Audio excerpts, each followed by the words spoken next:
نحمده ونصلي على رسوله الكريم اما بعد فاعوذ بالله من الشیطان الرجیم بسم اللہ الرحمن الرحیم رب اشرح لي صدری ويسر لي امری واحلل عقدۃ من لسانی یفقهوا قولی ربنا لا تؤاخذنا ان نسینا او اخطانا۔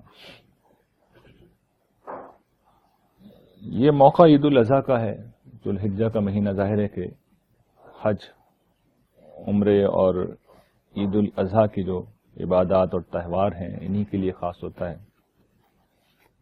تو پیش نظر یہی ہے کہ اس حوالے سے گفتگو کی جائے، لیکن پچھلے برسوں میں آپ سب کے ہی سامنے اتنی تقریریں اس موضوع پہ کی ہیں کہ میرا خیال یہ تھا کہ اس موقع پہ اگر وہ پرانی تقریر کا ریکارڈ ہی چلا دیا جائے تو وہی کفایت کرے گا۔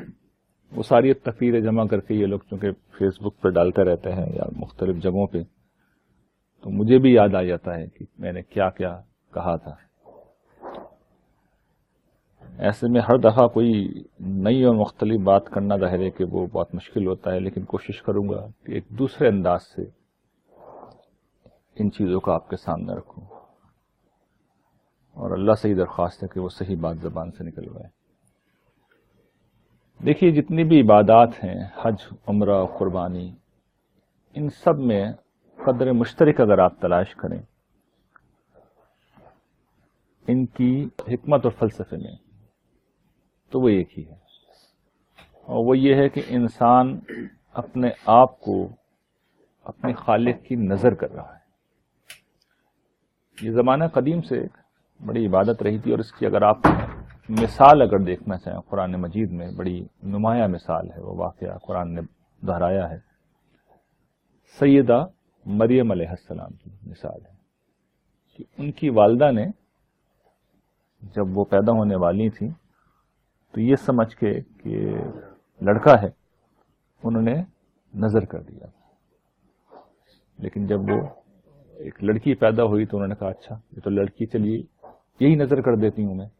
تو اس کے بعد وہ خاص ہو گئی تھی، اور اسی نظر کا پھر یہ حصہ ہے کہ جو انجیل اور زبور اور تورات میں یا دیگر صحائف میں جو اس کے آداب ملتے ہیں کہ اپنے بال نہ کٹوائیں، یا نظر پوری ہونے کے بعد وہ اپنا سر منڈوائیں، یہی چیز پھر آپ دیکھتے ہیں کہ حج میں آ گئی ہے، عمرے میں آ گئی ہے۔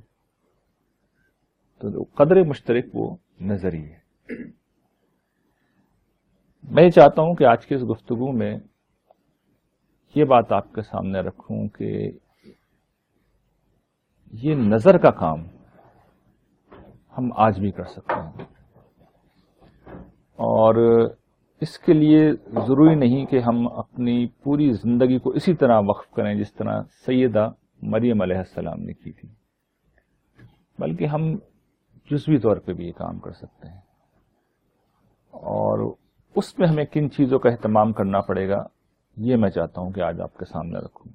حج کیا ہے، اس کی حکمت کیا ہے، مسالے کیا ہیں، عمرہ کیا ہے، اس کی نظر کیا، اس میں نظر کا کس طرح ایلیمنٹ ہوتا ہے، اسپرٹ کیا ہے، قربانی، عید الاضحیٰ، ان سب چیزوں پہ تو میں بار بار گفتگو کر چکا ہوں، لیکن یہ سب تو ایک خاص موقع پہ کیے جانے والے اعمال ہیں نا۔ اصل میں زندگی تو اس کے بعد گزرتی ہے، تو اگر زندگی اس اسپرٹ کے مطابق گزر رہی ہے تو پھر صحیح معنوں میں ہم نے حج کر رکھا ہے، پھر عمرہ کر رکھا ہے، پھر قربانی ہو جاتی ہے اگر اصلاً زندگی نظر ہے۔ تو اب میں یہ بتا رہا ہوں آپ لوگوں کو کہ اس کے بعد یہ عبادات تو کر لی، ماشاءاللہ سبھی لوگ کرتے ہیں، حج بھی اللہ کا احسان ہے کہ بیشتر لوگ جن کو اللہ توفیق دیتا ہے، جن کے لیے آسان کرتا ہے، کر لیتے ہیں، عمرہ کر لیتے ہیں، قربانی لوگ کر لیتے ہیں، عید الاضحیٰ تو سبھی مناتے ہیں۔ تو ان سب میں قدر مشترک وہی ہے۔ تو بھئی اس کے بعد نظر اپنے آپ کو کرنا ہے نا، تو عملاً پھر نظر کرنے کے کیا راستے ہیں یا اس کے کیا آداب ہیں، اس میں کیا کیا چیز شامل ہے، یہ میں آپ کے سامنے آج اختصار کے ساتھ بات رکھوں گا۔ پہلی چیز جو اس نظر کا حصہ ہے اور لازمی ہے وہ قرآن نے بھی بیان کی ہے، اور سیدہ مریم کی کہانی میں بھی ہے۔ انسان اپنے آپ کو اپنے رب کی بندگی کے لیے خاص کرتا ہے، اور اس کے لیے وقت نکالے ہو۔ دیکھیے ہمارا معاملہ یہ ہے کہ خاص طور پہ جو لوگ دین کی کچھ فکر کی طرف آ جاتے ہیں. اور دین کا ایک ہمارے ہاں نمونہ تو وہ ہے نا کہ جس میں لوگ فرقہ وارانہ چیزوں کی طرف جاتے ہیں, فرقہ بندی کی طرف جاتے ہیں. ایک راستہ وہ ہے جس میں لوگ انقلابی سوچ کی طرف جاتے ہیں, ایک راستہ وہ ہے جس میں لوگ فکری چیزوں کی طرف جاتے ہیں. تو دو نقطہ ہے نظر میجر اگر آپ تقسیم کریں, ایک وہ جو عمل پہ ذرا زیادہ فوکس کرتے ہیں, ایک وہ جو ذرا فکری معاملات پہ فوکس کرتے ہیں. تو یہ جو فکری معاملات پر زیادہ فوکس کرتے ہیں وہ ہمارے جیسے لوگ ہی ہوتے ہیں. ان میں ایک کمزوری در آتی ہے, اور وہ یہ کہ عبادات سے ان کا رجحان کم ہو جاتا ہے. نمازیں وہ پڑھ لیں گے, فرض پڑھ لیں گے, نوافل بھی پڑھ لیں گے, جو نمازوں کے ساتھ عام طور پر جسے ہم سنت کہتے ہیں وہ بھی پڑھ لیتے ہیں. لیکن جو نفل عبادات ہوتی ہیں, جو انسان کو اپنے رب سے قریب کرتی ہیں, جس میں طوالت ہوتی ہے, جس میں اللہ تعالیٰ کی طرف رغبت ہوتی ہے, جس میں شوق ہوتا ہے, جس میں محبت ہوتی ہے, فَإِذَا فَرَغْتَ فَانصَبْ وَإِلَىٰ رَبِّكَ فَارْغَب, جسے حضور کو کہا گیا ہے کہ جب اس مشن سے فارغ ہو جاؤ تو پھر کمر ہمت مان لو, کمر کس لینا اور اپنے رب کی رغبت اختیار کرنا. مطلب یہ کہ پھر اس کی عبادت کے اندر ذوق و شوق ہونا چاہیے, جذبہ ہونا چاہیے. نمازوں میں طوالت ہوتی ہے, نمازوں کا زیادہ سے زیادہ اہتمام ہوتا ہے. اس میں آدمی صرف وقت کا انتظار نہیں کرتا کہ جی وقت ہو گیا ہے تو ظہر پڑھ لوں, عصر پڑھ لوں. یہ بھی پڑھتا ہے آدمی, اس کے بغیر تو کچھ ہے ہی نہیں. مگر اس کے بعد پھر آدمی بغیر کسی وجہ کے اٹھتا ہے اور پھر وہ اضافی طور پر نفل پڑھتا ہے. اسی کی بعض شکلوں کو پھر ہم جانتے ہیں. نفل نمازوں میں سے بعض تہجد ایک بڑی نماز ہے, وہ اس کی ایک آسان شکل ہے, وہ عشاء کے ساتھ جو وتر پڑھتے ہیں وہ, یا آپ چاشت و اشراق کی نمازیں ہیں. یا انسان کسی وقت کا بھی پابند نہیں ہے, کسی بھی وقت پڑھ سکتا ہے, لیکن یہ اس میں اہتمام ہونا چاہیے. یہ پھر ایسے ہی جسے کہتے ہیں کہ چھدا اتار دینے والی بات, صرف ایک رسم پوری کر دینے والی بات, فارمیلٹی والی بات نہیں ہوتی, بلکہ انسان گویا کہ اپنے رب سے ملاقات کرنے کے لیے آتا ہے اور اس کے حضور بیٹھتا ہے, اس سے بات کرتا ہے, اس کی بات سنتا ہے. بات کیسے سنتا ہے؟ قرآن مجید طویل پڑھ کے. اور اپنی بات کیسے کرتا ہے؟ اس کی حمد کر کے, اس کی تسبیح کر کے, اس کی تعریف کر کے. اور اس پہ میں نے پچھلے دنوں ایک تفصیلی آرٹیکل لکھ کر توجہ یہ دلائی تھی کہ ضروری نہیں ہوتا کہ آپ عربی زبان میں سب کچھ کریں. یعنی جو متعین اذکار ہیں وہ تو عربی ہی میں کرنے ہیں, لیکن نفل کی یہ خصوصیت ہوتی ہے خاص طور پر کہ اس میں جس کو آپ نے طوالت دینی ہو, جس نماز کو طوالت دینی ہے, طویل سجود کرنے ہیں, طویل رکوع کرنے ہیں, طویل قیام کرنے ہیں, تو وہاں پر اب آپ کو کچھ اور بھی کرنا ہے. تو پھر آپ اپنی زبان کے اندر اللہ کی حمد کر سکتے ہیں, اس کی تسبیح کر سکتے ہیں, اس کی تعریف کر سکتے ہیں, اور وہ بڑی نیچرل ہوگی, وہ دل سے نکلے گی. آپ کے اپنے الفاظ ہوں گے, آپ کی اپنی دریافتیں ہوں گی. زندگی میں جو کچھ آپ کے ساتھ خیر و شر پیش آ رہا ہے, یا تو کوئی مسئلہ ہوگا تو آپ پیش کر دیں گے, کوئی نعمت ہوگی تو آپ اس پہ شکر ادا کریں گے. اور جب آپ تلاش کرنے جائیں گے تو آپ دیکھیں گے کہ زندگی میں نعمتوں کی بھرمار ہے, عنایات کی بھرمار ہے. ہم آئے دن ایسے واقعات سنتے ہیں کہ ایک جوان آدمی ہے, مر گیا. ہمارے پاس کتنی بڑی نعمت ہے, زندگی ہے, سب سے بڑی نعمت ہے. پیچھے 2 بچے چھوڑ کے چلا گیا, وہ کون اس کے بچوں کو پوچھے گا؟ کوئی سر پہ ہاتھ رکھنے والا بھی نہیں. کتنی بڑی نعمت ہے کہ ہم اپنے بچوں کے سر پہ ہاتھ رکھ سکتے ہیں, انہیں چمٹا سکتے ہیں. یہ کوئی معمولی نعمت ہے. ہم سجدہ کر سکتے ہیں, ہم رکوع کر سکتے ہیں, کوئی معمولی نعمت ہے. ہمارے پاس ہاتھ ہے جسے ہم رکھ سکتے ہیں, ہمارے پاس زبان ہے جس سے ہم بول سکتے ہیں, ہمارے پاس آنکھیں جن سے ہم دیکھ سکتے ہیں. تو آدمی غور کرے تو پتہ ہی چلے گا کہ جو میں ہمیشہ اس تمثیل سے سمجھاتا ہوں کہ ہمارا یہ جو گلاس ہے یہ 99% بھرا ہوا ہے. ہم جتنا بھی پی لیں اس گلاس کو کم نہیں ہوتا. اللہ کے عطا کردہ گلاس کی خوبی ہے, آپ پیتے جائیں وہ بڑھتے جاتے ہیں. ہر روز ہمیں, پچھلے دنوں کسی نے کیلکولیشن کر کے بھیجی تھی کہ شاید 70-80 ہزار جو ہے ہمیں سیکنڈ ہمارے ریفل کر دیتے ہیں اللہ تعالیٰ ہمارے موبائل میں. تو یہ کیسی نعمت ہے, کیسا کرم ہے پروردگار کا کہ زندگی کے اس گلاس کو وہ کبھی خالی نہیں ہونے دیتے. تو یہ ڈسکوریز ہونی چاہیے. اور اسی کو پھر قرآن مجید کہتا ہے یا ایھا الذین آمنوا اذکروا اللہ ذکرا کثیرا. ہم ذکر کثیر کو کیا سمجھتے ہیں؟ سبحان اللہ, الحمدللہ, اللہ اکبر, یہ بھی اذکار ہی ہیں, لیکن سمجھ تو رہے ہیں کیا کہہ رہے ہیں. ہمیں پتہ ہونا چاہیے کہ ہم کیا کہہ رہے ہیں. اور زیادہ بڑا ذکر یہ ہوتا ہے کہ آپ دریافت کر رہے ہوں کہ زندگی کے فلاں فلاں مرحلے پہ میں بے بس ہو گیا تھا، میں بے کس ہو گیا تھا، کوئی اسباب نہیں تھے، کچھ سمجھ میں نہیں آتا تھا، پھر اسباب خود بخود بنتے چلے گئے. کس نے نکالا؟ اسی نے جس نے ہمیں ہماری ماؤں کے پیٹوں سے نکالا، جب کوئی ہمارا دیکھ ریکھ کرنے والا نہیں تھا، کوئی ہمارا خیال کرنے والا نہیں تھا، کوئی کھانا دینے والا نہیں تھا. اس وقت اس نے زندگی کے سب سے مشکل مرحلے سے، یعنی اس وقت تو ہم ایک قطرہ آب سے ایک انسان بننے کے عمل میں پتہ نہیں کن کن مراحل سے گزرے، کیسی کیسی مشکلات تھیں، لیکن وہ مہربان رہا، وہ کرم کرتا رہا. تو یہ زندہ تعلق جب اللہ تعالیٰ سے پیدا ہوگا تو پھر اس کے بعد آدمی کی نماز میں پھر وہ کیفیت آئے گی کہ آدمی نماز پڑھے گا. اچھا، پھر اس کا نتائج نکلیں گے، بات پھر وہ سادہ نہیں رہے گی، اس کے نتائج نکلیں گے. پھر وہ روحانی خوشی آپ کو نصیب ہوگی، وہ قلبی اطمینان آپ کو نصیب ہوگا جو دنیا کی کسی مادی لذت کے اندر آپ کو نہیں مل سکتا. لیکن یہ ہوگا کب؟ جب اللہ تعالیٰ کے ساتھ یہ زندہ تعلق ہوگا، اور جب آدمی مسلسل اللہ تعالیٰ کی طرف رجوع کرتا ہے تو پھر اللہ تعالیٰ بھی توجہ کرتے ہیں، اللہ تعالیٰ بھی پھر توجہ کرتے ہیں. وہ بڑے اچھا ایک شعر ہے، ایک نظر کے لیے ساری عمر، عمر بھر کے لیے ایک نظر. شاعر نے بڑا خوبصورت اس کو بیان کیا ہے کہ میں ساری زندگی اس چیز کا طلبگار رہا ہوں کہ ایک نظر ہو جائے میرے اوپر، اور جب وہ ایک نظر ہو جاتی ہے تو پھر وہ ساری زندگی کے لیے کافی ہوتی ہے. یعنی اپنی کی زندگی اس مقصد کے لیے اگر گزرے کہ اللہ تعالیٰ ایک دفعہ توجہ کر دیں تو لگا دینی چاہیے زندگی اس کام کے لیے، کیونکہ ایک دفعہ اگر اللہ تعالیٰ کی نظر کرم ہو گئی تو پھر ساری زندگی کے لیے کافی ہے. یہ ساری زندگی اس دنیا کی بھی ہے اور آنے والی دنیا کی بھی ہے. تو یہ وہ چیز ہے جو انسان کو حاصل ہو جاتی ہے تو پھر انسان چیزوں سے بے نیاز ہوتا ہے. زندگی، دنیا، مادی دنیا کا نفع نقصان، ہار جیت، خیر و شر، ان سے آدمی اوپر اٹھ جاتا ہے. میں یہ نہیں کہہ رہا اثر نہیں ہوتا، متاثر نہیں ہوتا. انسان ہے، انسان روئے گا بھی، انسان کو تکلیف ہوگی، پریشان بھی ہوگا، انسان اپنے دکھ کا اظہار بھی کرے گا، لیکن یہ اسے توڑ نہیں سکتی چیزیں. تو نظر میں پہلی چیز یہ ہے کہ انسان کو خدا کے ساتھ بندگی کا ایک زندہ تعلق قائم کرنا چاہیے، اور یہ بڑی ضروری چیز ہے، یہ بہت ضروری چیز ہے. اس کے بغیر کچھ نہیں ہو سکتا.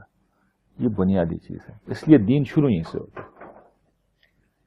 اس میں دوسری جو چیز ہے وہ بھی مذہبی ہے، لیکن اس کی اپنی اہمیت ہے، اور وہ یہ کہ جس رب کے حضور میں نے نظر کیا ہے، اور وہ جیسا کہ ہم عرض کرتے ہیں، بار بار توجہ دلاتے ہیں، وہ حج میں یہی اسپرٹ ہے کہ اگر اس کی جنگ ہو، اس کی لڑائی ہو، تو ہم کیا کریں گے؟ خاموش بیٹھ کے دیکھیں گے. ہمارے والد صاحب کو کہیں پہ جھگڑا ہو جائے تو ہم کیا کریں گے؟ کھڑے رہیں گے. بھائی کا جھگڑا ہو جائے، کھڑے رہیں گے. نیچرل تقاضا کیا ہے ہماری انسٹنکٹ کا، ہماری طبیعت کا، ہماری فطرت کا، ہم بھی اتریں گے اس جنگ میں، لازماً اتریں گے. تو وہ رب جس نے ہمیں سب کچھ دے رکھا ہے وہ اعلان جنگ کر رہا ہے، وہ بلا رہا ہے. تو حج میں ہم کیا کہتے ہوئے جاتے ہیں؟ لبیک اللہم لبیک، میں بھی آ رہا ہوں، حاضر ہو گیا اس جنگ میں، میں بھی شریک ہوں. تو پھر آدمی کو عملاً خدا کی طرف سے لڑنا چاہیے، نصرت دین کا کام کرنا چاہیے، خدا کے دین کی مدد کے لیے اترنا چاہیے. اب ظاہر بات ہے یہ کام ہر شخص اپنی حیثیت، اپنی صلاحیت، اپنی جو اس کی محدودیتیں ہیں، جو مسائل اسے ہیں، جو زندگی کی ذمہ داریاں اس کے اوپر ہیں، اس کے ساتھ ہی کرے گا. آدمی سب لوگ سب کچھ نہیں کر سکتے، لیکن آدمی کچھ نہ کچھ ضرور کر سکتا ہے. تو یہ کچھ نہ کچھ پورے طور پہ ہونا چاہیے. حق تو یہ ہے کہ سب کچھ ہی کر دے، اور اس راستے کا آخری حق یہ ہے کہ پھر آدمی جان ہی دے دے، یہ آخری درجہ ہے. لیکن زندگی دے دے، اور زندگی نہ دے سکے تو اس کا ایک حصہ ہی دے دے، اس میں اپنا وقت دے دے، اپنی صلاحیت دے دے، اپنا پیسہ دے دے. یہ کام آدمی اگر نہیں کر رہا تو پھر اس نے نظر کا حق ادا نہیں کیا. پھر قربانی ہم یقیناً کریں گے، پھر ہم نے ہو سکتا ہے کہ 5 حج کر رکھے ہوں، ہم نے ہو سکتا ہے کہ 30-40 عمرے کر رکھے ہوں. نظر سے ہم کوسوں دور ہیں اگر زندگی میں عبادت کی وہ کیفیت نہیں ہے جس کو میں نے بیان کیا، اور جو نصرت دین کا وہ زندگی کے اندر جذبہ نہیں ہے جس کو ابھی میں نے بیان کیا ہے کہ خدا کا دین مشکل میں ہے، اس کے دین کو بیان نہیں کیا جا رہا، اس کے دین کو صحیح سمجھایا نہیں جا رہا. دیکھیے اس وقت سب سے بڑا مسئلہ کیا ہے؟ اس وقت مسئلہ یہ نہیں ہے کہ دین کا نام نہیں لیا جا رہا. دین کے نام پر جتنی بڑی ایکٹیویٹی اس وقت دنیا میں ہو رہی ہے انسانیت کی تاریخ میں، انبیاء کی تاریخ میں نہیں ہوئی ہے. اتنے لوگ نہیں اٹھے ہیں، اتنے لوگوں نے جانیں نہیں دی ہیں، اتنے لوگوں نے اپنے مالوں کا نقصان نہیں اٹھایا ہے، اتنے مرد و زن گھروں سے نہیں نکلے ہیں، انہوں نے اپنی پوری زندگی نہیں لگائی. پوری انسانی تاریخ میں یہ واقعہ نہیں ہوا. لیکن اس کے ساتھ پرابلم کیا ہے؟ جو اصل دین ہے وہی بیان نہیں ہو رہا. اصل دین ہے وہ بیان نہیں ہو رہا. اور اس کا سبب کیا ہے؟ اس کا سبب یہ نہیں کہ اصل دین کہیں موجود نہیں ہے. دین میں کوئی تحریف نہیں ہو سکتی، تبدیلی نہیں ہو سکتی، ترمیم نہیں ہو سکتی، اضافہ ہو سکتا ہے. تو اب وہ اضافہ شدہ دین، یا بلکہ بعض اوقات میں وہی اضافی لوگوں کے سامنے پیش کیے جاتے ہیں. اس کے نتیجے میں صورتحال یہ ہو گئی ہے کہ جو صحیح دین ہے وہ لوگوں کو پتہ ہی نہیں چلتا.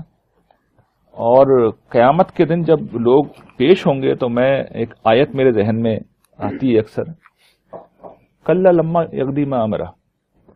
اللہ تعالیٰ کہتے ہیں اس انسان نے وہ کام نہیں کیا جس کا ہم نے اسے حکم دیا تھا، جس چیز کا اسے حکم دیا گیا تھا اس نے نہیں کیا.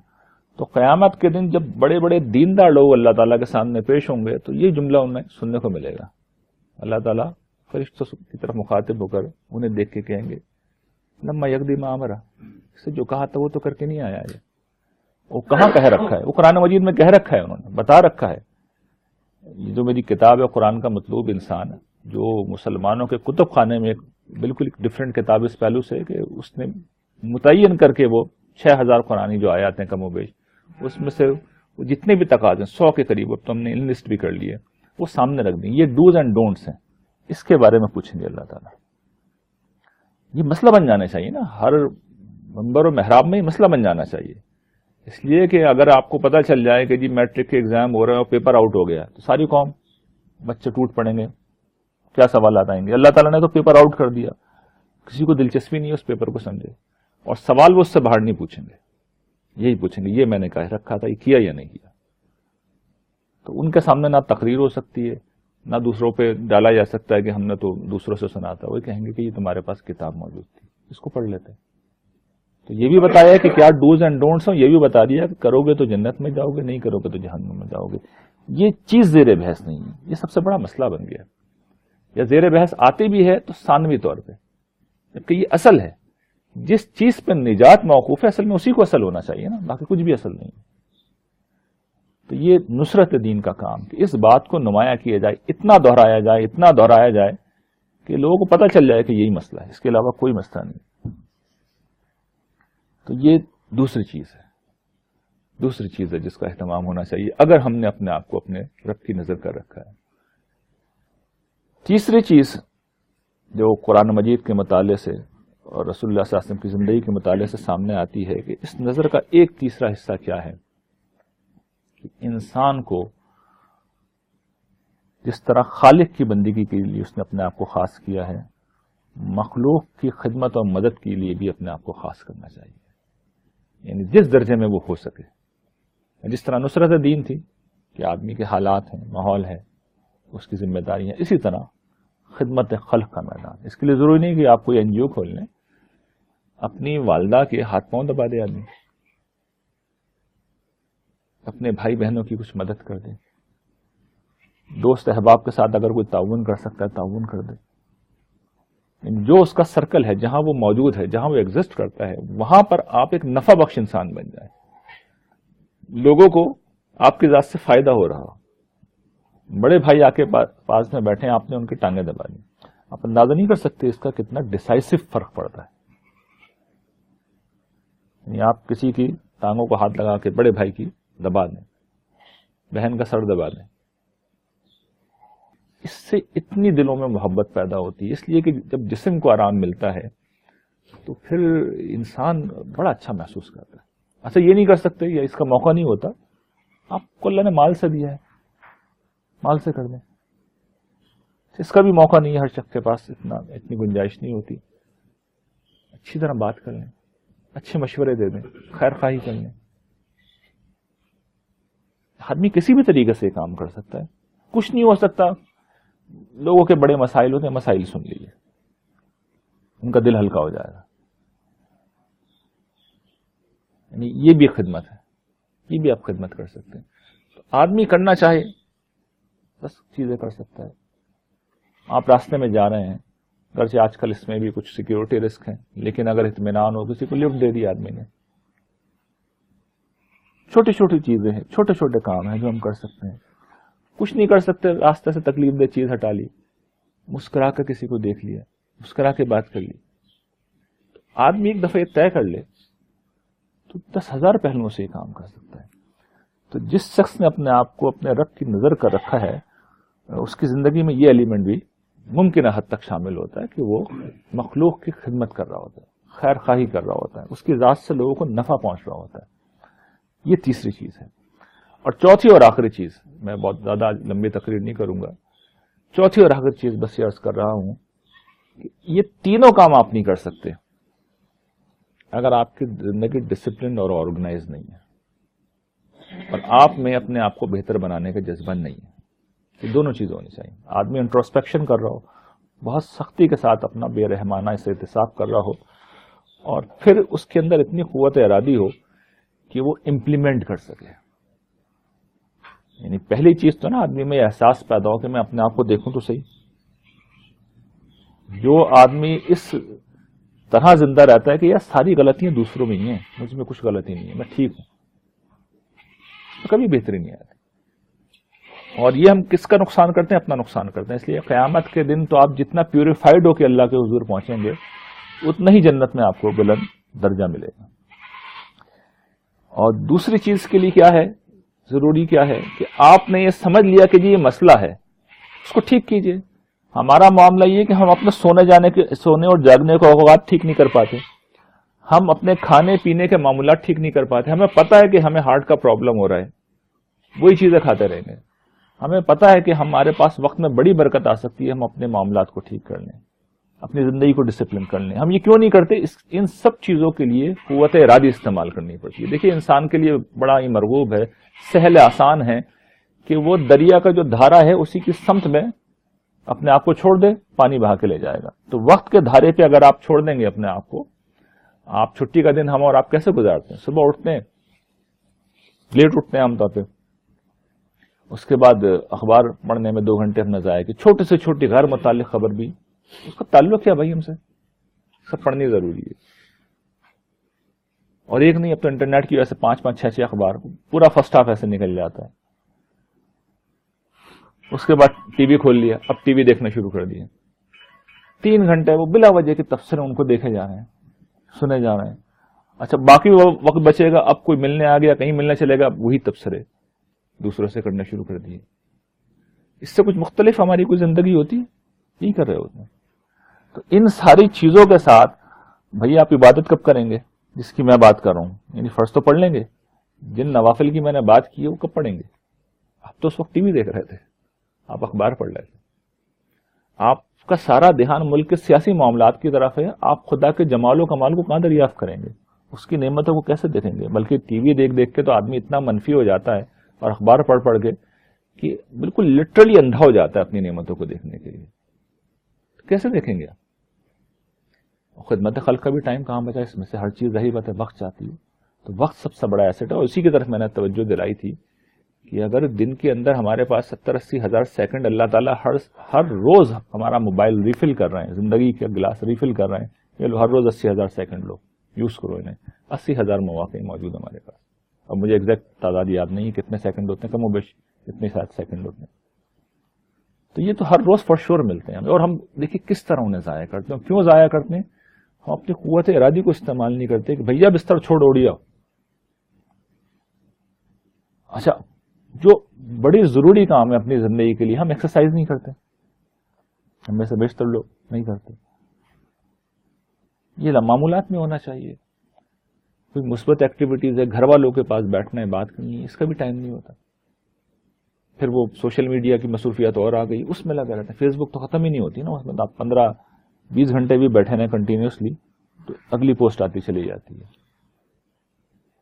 تو یہ ساری چیزیں جو ہیں اصل میں ان 3 چیزوں سے آپ کو روک دیں گی.